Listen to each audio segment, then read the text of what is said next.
This is 5 on your side at 6. Focused on you.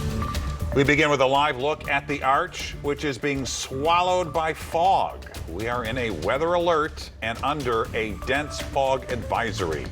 Thanks for joining us. I'm Mike Bush. And I'm Ann Allred. The fog is not lifting anytime soon. It could even cause problems for your morning commute. Let's get to Chief Meteorologist Scott Connell. Well, Ann and Mike, as we see, the visibility is really coming down across the area right now. That trend is going to continue as we go into the overnight hours. Here's the afternoon. Looking out in the Chesterfield Valley, you can see the visibilities have been very variable, if you will. At times, yes, you can see a decent distance, and then when that cloud deck that's just off the ground gets back down to the ground, visibilities drop off to near zero.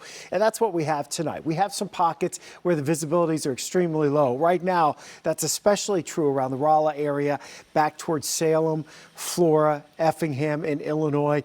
But again, it's pockets. It should be more widespread for the overnight hours into early tomorrow morning, which will take us through the early morning rush hour. That means travel concerns because you'll have to reduce your speed so that you can see what's ahead of you with that visibility being so changeable over short distances, and use those low beam headlights even during the daytime hours.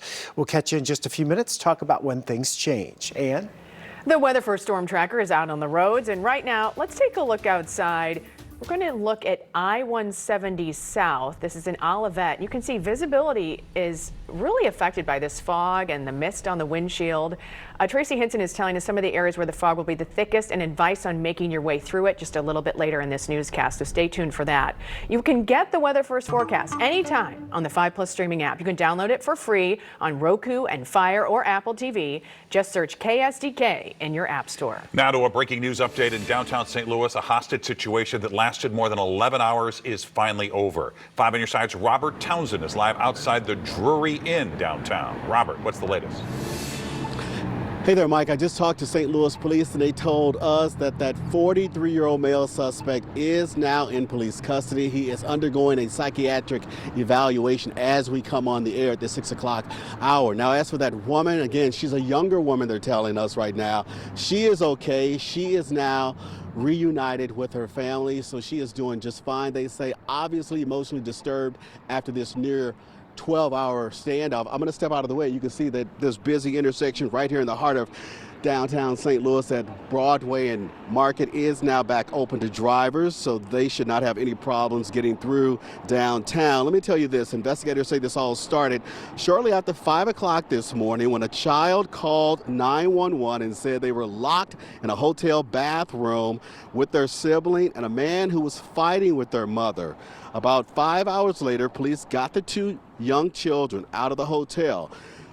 Police source telling us those kids, 6 and 8 years old. Just minutes ago, the official word came from police that these were two boys. Again, those children are fine. Again, what police are telling us is that they know that these people were all acquaintances. They are not calling the man and woman a couple at this hour. But again, the good news they're telling us is that that woman and those children are fine. Now, we also spoke to a police source who tells us that the suspect has a pretty lengthy record. Court records are showing that he has a history of violence, and that's the latest that we have on this guy. But again, the back here live, the Drury Plaza just down the street here is now back open. It's a normal situation out here in this thick fog. The intersection is all open, so downtown St. Louis is pretty much back to normal. We are still gathering the latest information on this near 12-hour standoff, and we'll have that for you tonight at 10. Live now, downtown, I'm Robert Townsend, 5 on your side. A boy dropped off at Cardinal Glennon Children's Hospital with a gunshot wound has died from his injuries. He was shot in the back around 5 o'clock this morning at Lucas and 15th. That's a block from Washington Avenue in the downtown West neighborhood. Police are not releasing the victim's age, not yet. We're working on that. Anyone with information is urged to call Crime Stoppers at 866-371-TIPS. St. Louis police are searching for the person responsible for a double homicide in North City. A man and a woman were found dead inside of a home on the Kingsway West neighborhood. 5 on your side's Diamond Palmer is in our studio with more on what she's learned from the neighbors. Diamond? Well, Ann, right now police say they don't have anyone in custody for the double homicide. The man and the woman were found with blunt force trauma to the head, and neighbors I talked to with today say they are shocked. She's been squatting in the house for about a year now. You know, she keeps to herself, leaves out the back. We see her frequently here and there. Jamie Bailey has lived on Paulian Drive for the last 35 years. Tuesday afternoon, police were called to the home across the street for a sudden death. They found 2 people dead inside, 55-year-old Paul Hubbard and a 47-year-old woman who police have not identified. Bailey says she was known in the neighborhood as Heather and kept to herself. Well, I hope they find the killer, but you know, this is happening every day in St. Louis. Bailey says the changes on his street are becoming more apparent as time goes on. Now it's just, you know, like a graveyard full of vacant houses. City records show the property is owned by SSSKC LLC. No taxes were paid at least for the last 3 years, and it's been vacant since 2014. St. Louis police are warning residents to say something if they see something at vacant homes. Ultimately, if you see any type of activity surrounding a vacant house, anything that is suspicious or criminal in nature, you can always contact the police department directly. Bailey says people want to stick around in the neighborhood, but work needs to be done to keep them there. These houses need plumbing, you know, tuck pointing, roofing. It's just a nest to harbor, you know, drug-stricken people, homelessness, you know, that leads to a lot of negative things done to people, innocent or not innocent, you know, who's to tell? SLMPD's Homicide Division is continuing to investigate this crime. Anyone with information can call Crime Stoppers at 866-371-TIPS. Missouri Governor Mike Parson delivered his final State of the State address this afternoon. Parson framed the speech as a victory lap, touting his accomplishments and plans for the upcoming year. Political editor Mark Maxwell was in Jefferson City this afternoon, and he joined us there live with the governor's speech and reaction from Democrats. Mark.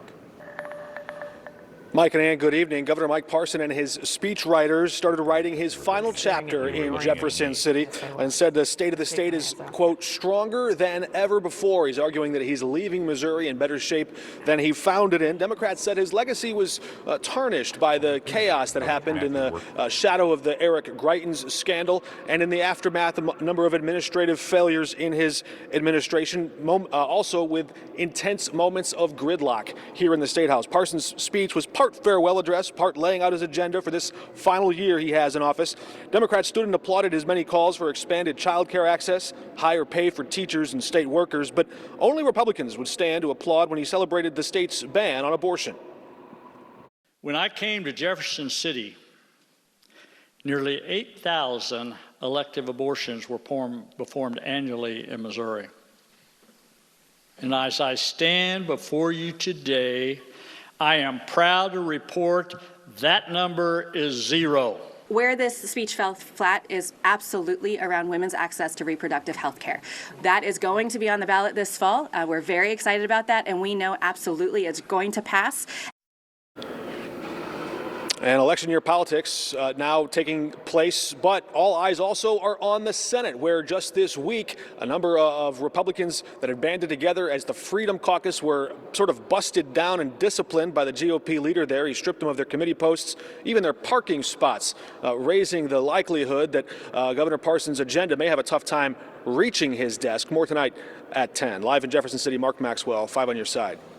Coming up, St. Louis police think they've cracked dozens of business burglaries. The man now facing more than 70 charges. Plus, the city making progress on water main break repairs, the pipes that are repeat offenders.